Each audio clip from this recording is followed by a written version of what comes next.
Hello everyone and welcome back to Blockbuster Reviews. You might be wondering why I'm holding this gun, if it has something to do with the movie we're about to review, and you'd be right, but that's not the primary reason why I'm holding the gun.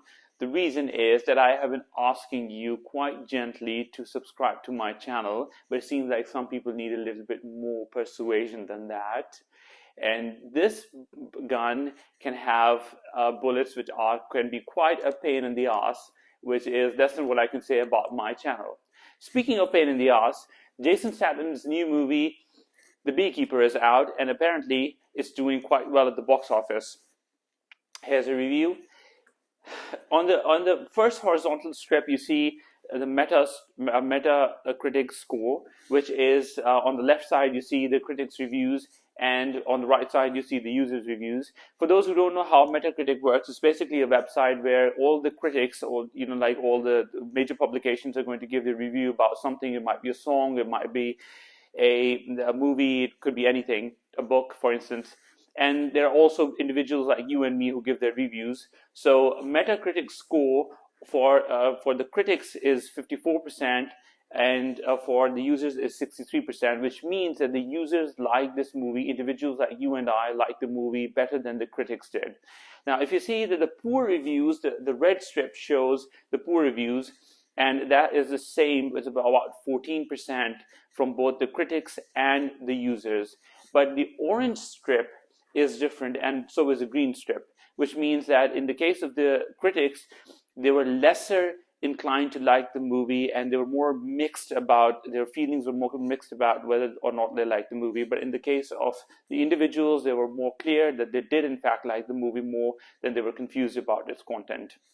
On the lower strip, or horizontal strip, you see this data taken from Google. On the left side, you see 2,101 people having rated for the movie, and the aggregate total is 4.4 out of 5, which means that people have really liked the movie. 92% of the people have actually liked the movie.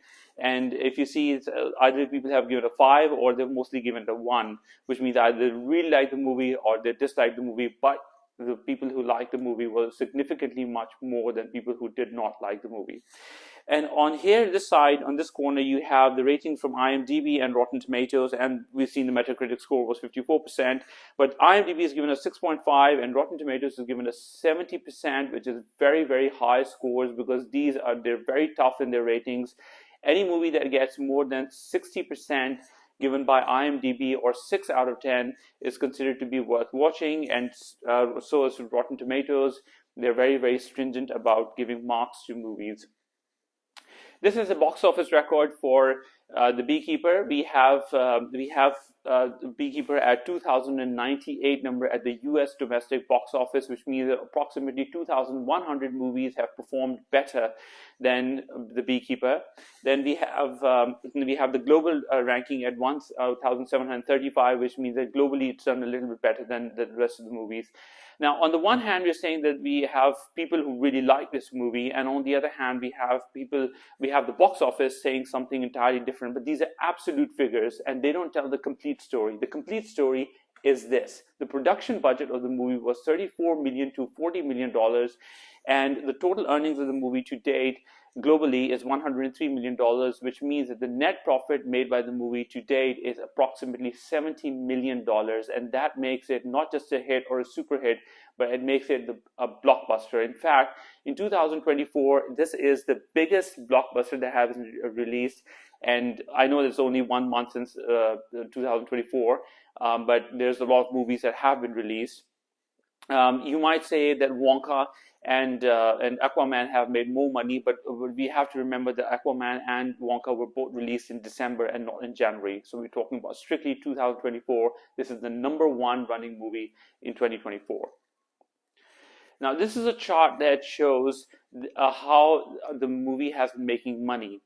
Interestingly, when you see the domestic chart, it always starts up going up in the first 1 or 2 weekends, which anybody who's involved in the Hollywood scene knows that the first and the second weekend are significantly the most important weekends. And then after that, the curve starts to flatten out and then it starts becoming an inverted U curve. But here we see something entirely different. The phenomena here is that the wave is going up, then it dips down a little bit, then it goes up, then it dips down. You do not see this normally in movies. So what exactly is going on over here?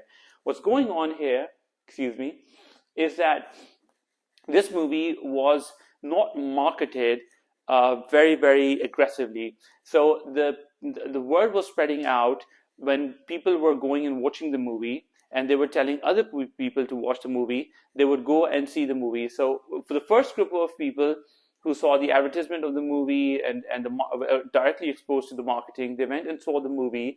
Then they were spreading the word. While the word was spreading by word of mouth, then eventually those second group of people were getting ready to go based on that word of mouth that they were receiving from other people, and they were going and seeing the movie. Then the second group of people saw the movie. We saw an upward spike.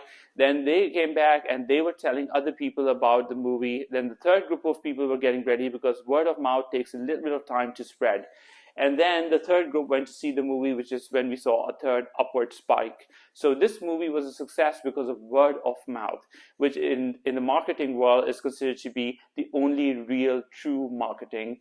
And a product is considered to be successful only if it travels by word of mouth. So this is the cast and their salaries. Jason Statham obviously plays a lead role. He's been paid $10 million for the movie.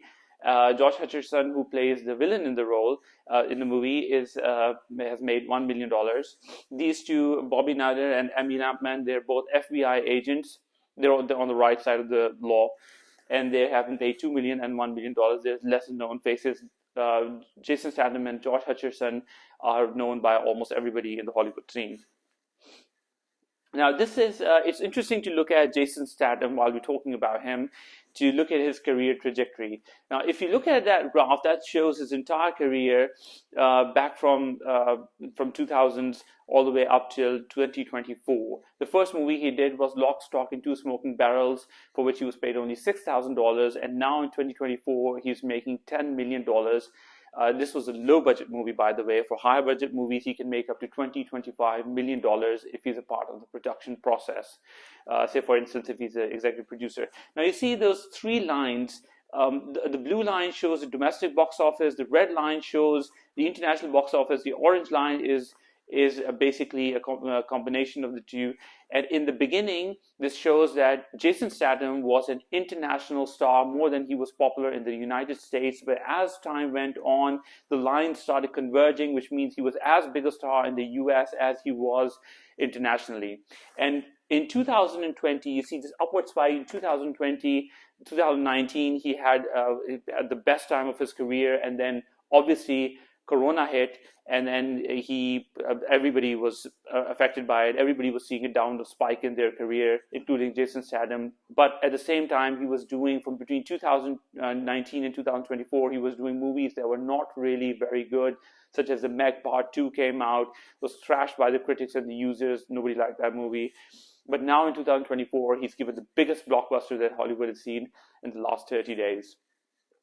Jason Statham has led 28 roles in movies. He's done the leading role 28 times. He's done the lead ensemble role 12 times, and he even has 6 movies that he's produced. Now, this shows his star power. Amongst the top 100 stars in the US, he's ranked at number 99, with his movies having made $1.75 billion. In the worldwide scenario, he's at number 1 because his movies do globally better than some of the other stars in the US do, and his movies have made $8.4 billion, and in 2024, he is right now the best performing star, as we've discussed. So what is my personal verdict about this movie? I went to the cinema with my wife. It was Thursday. I took a day off. I made sure that she had her own case of popcorn. It was a Jason Statham movie. I simply could not experience an unknown hand going into my popcorn basket like that. It's very dangerous. You have to, when you're watching a Jason Statham movie, you have to be focused on all the killing going on. You can't have sneaky hands going inside your popcorn bucket. So she was given her own popcorn bucket. I was very excited. My wife liked the movie better than I did. And I thought that the problem I have with Jason Statham personally is that he's just like this untouchable god. He can't, yeah, he can't be beaten up by anybody. He can't be touched by anybody. He outsmarts other people, outsmarts the systems, outsmarts everything. And we as human beings like to basically cheer for the underdog. That's why we like Tom Cruise. That's why we like Jackie Chan, for instance, is because they get kicked in their faces, they get punched around, and they are much bigger stars than Jason Statham. So you want to feel like the other person is human. You want to cheer with them, and they have narrow escapes. All of that. Jason Statham, he's going into a field of 100 people, and he's just going to come out unscathed. And that's exactly what happens in this movie, and that's a bit of a turn off, at least for me. But otherwise, it was a very interesting subject that it touched upon in this movie, a subject that I personally have found that Hollywood had missed completely. It's basically about these people from call centers who call people and do frauds with them, especially if there's a software problem that comes on the phones or on their laptops, and then you call them and they basically wipe off all of your data, or they take away all of your money. And that's a very, very big issue going on in the US at this moment, and this movie addresses all of that. And so it's basically a revenge story about this one gentleman going out and taking down the entire mafia. Obviously only Jason Statham could do that, but otherwise the story was nice and the action was nice. The one major flaw in the movie was that Jason Statham basically just starts going on this killing spree, and he starts hurting individuals who are innocent. And that just somehow it's very careless directing and careless writing. It doesn't fit in the overall scheme of what he's trying to do, which is to protect individuals, and in the process he's killing individuals himself. But anyway, it was I personally would give it a 6 out of 10. It's a great popcorn movie. Go watch a movie with some popcorn and some coffee, and you have a good time, because it's only 1 hour 40 minutes. So you don't feel like you have a very large investment in terms of time. The movie has been released for IMAX, so I would suggest that to get the full impact of the movie, go and see it on IMAX. So that's it for me. Thank you very much for watching. And until next time, and subscribe.